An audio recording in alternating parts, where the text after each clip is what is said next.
Okay, we're out in Westmoreland because there's a train going Temple Meads to Canterbury. So we're going to take a walk down this lane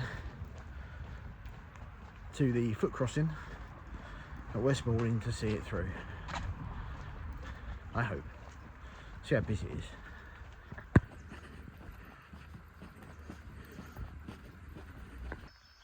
Okay, we're down there now.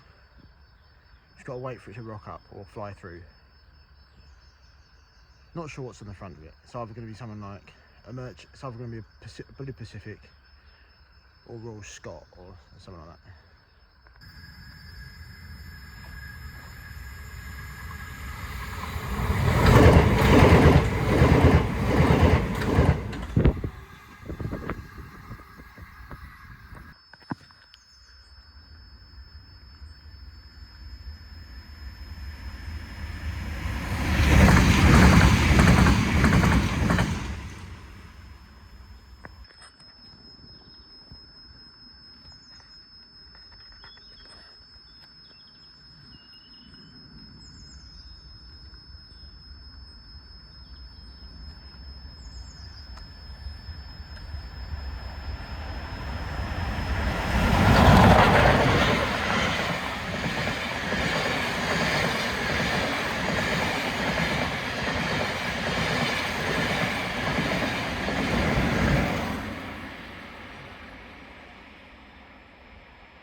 Right, there we go then.